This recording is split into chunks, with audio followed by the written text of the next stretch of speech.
Okay, I'm going to attempt to go ahead and remove from about right here to about right here. This piece is kind of fragile, and then I'll remove it from about right here to right along in here on this side, remove that one as well.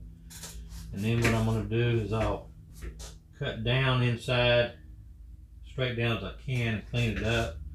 And then I'm going to cut a little piece of cedar block and try to get it to glue into that position right there. That's my hopes anyway. So I'll get after it. So here we go. First thing I do, I've already sharpened up my chisel, make sure it's good and sharp so I can start this process and get good clean cuts. So first thing I'm going to do is start removing some of the bad stuff here.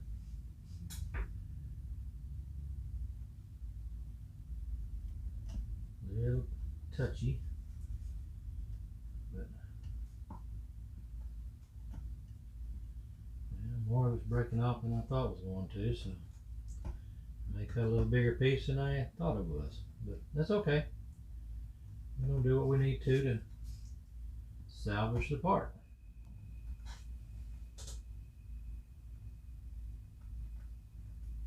Yeah, that's a better shoulder.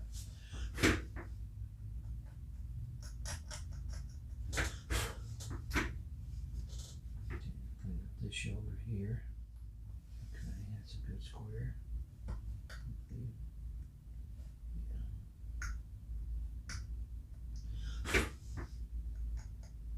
Okay, alright, so that took care of that one. Let's try to get this one out.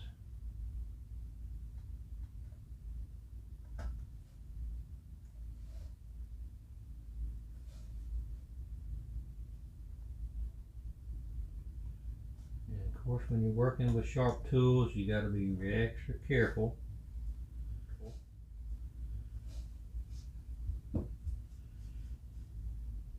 And I do like to keep my chisels in a condition called scary sharp, and that just means what it sounds. I do like to keep them very sharp. It just makes for a prettier, smoother cut. The problem I'm facing right now is this tight fit, so I'm probably going to do most of this with this X-Acto knife, but again, it's good and sharp.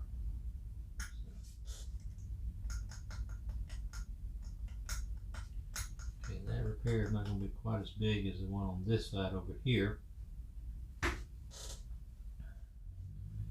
Now the hardest part of this whole repair is yet to come. Got to try to find me a piece of the grain that's going to match and mimic the grains of the part that I'm removing or that I have left. So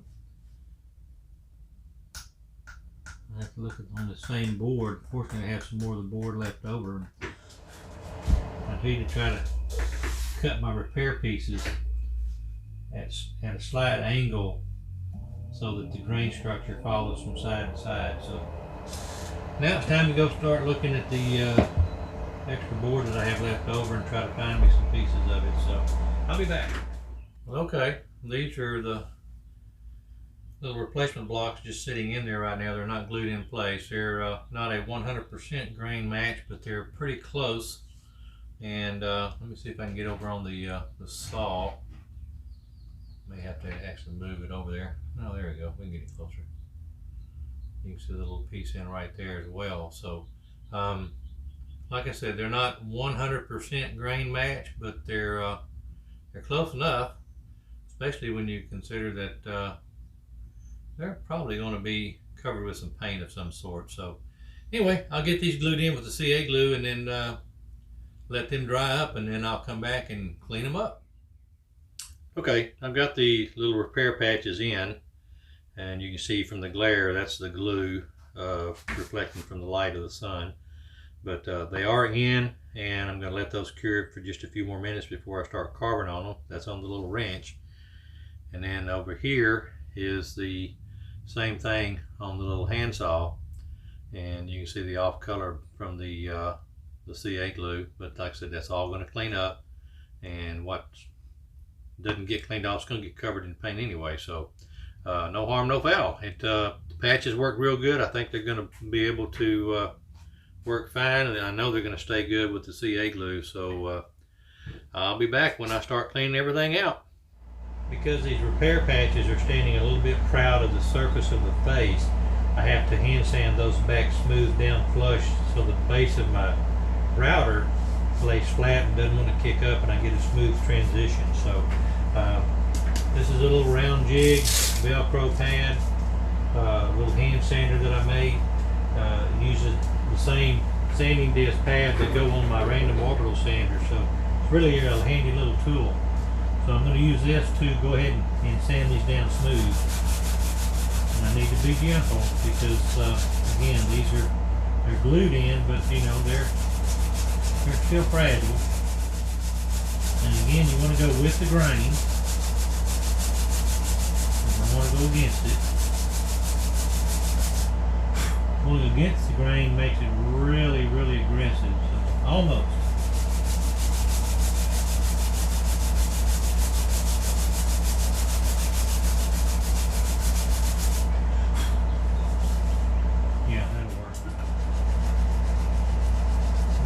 Standing up quite a bit higher.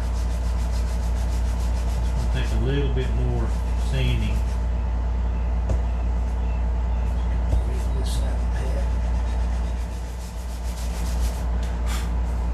Oh yeah, it's coming down.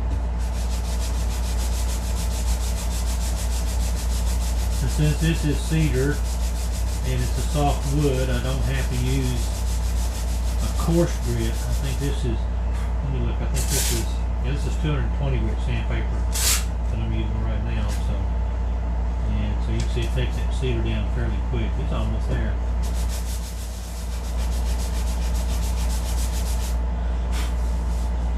I'll leave with that. I think it's going to be good. I'm just going to come in real shallow and just take it bit by bit. So I'm probably going maybe 3/16 of an inch deep. I'm not going real deep. I'm going to probably back off of that a little bit. I mean, a little bit shallower than that. Yeah, I think that's what I'm going to go right there. So, alright, here we go.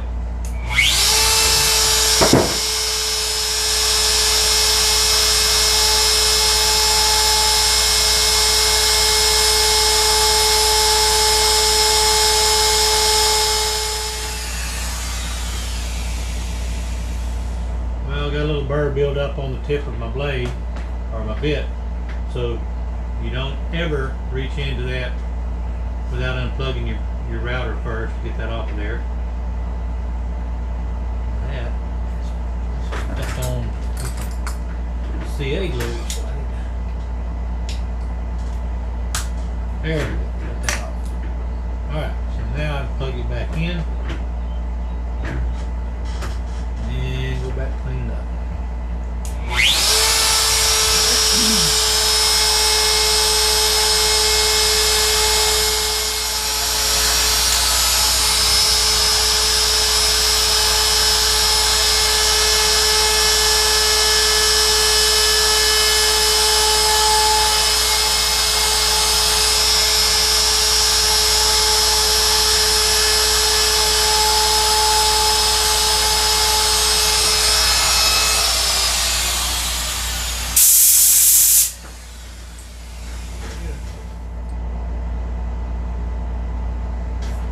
Residue in there I need to clean up, but I don't want to get in there with anything big again, so I can clean it up with that. There we go, it's coming out.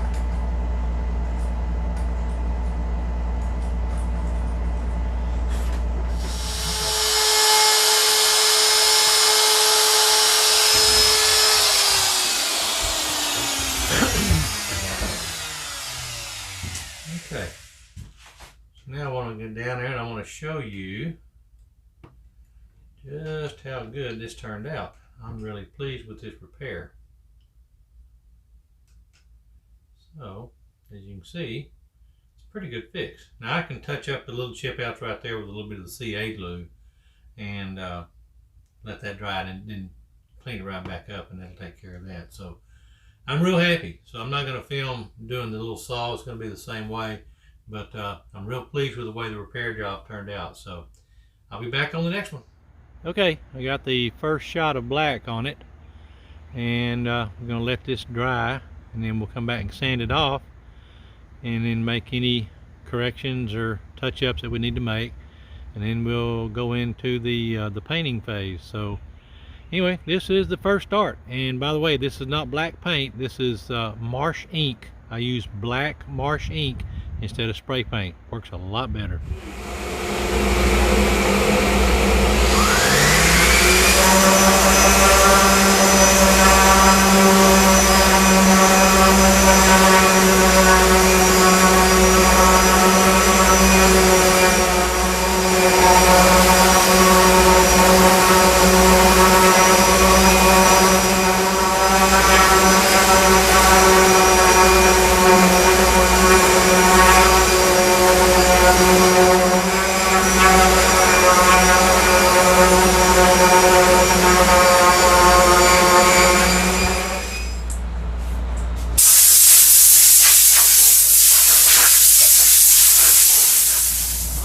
Touch up a little high spot. What those are is just little pieces of the background that did not get removed deep enough, so that when I sanded it, it sanded the tops of them flat, revealing the bare wood underneath. But that's nothing that a Sharpie pen won't take care of. Turn it up a little bit for y'all to see. And I'm tickled with the initial coverage of it, so we'll be back.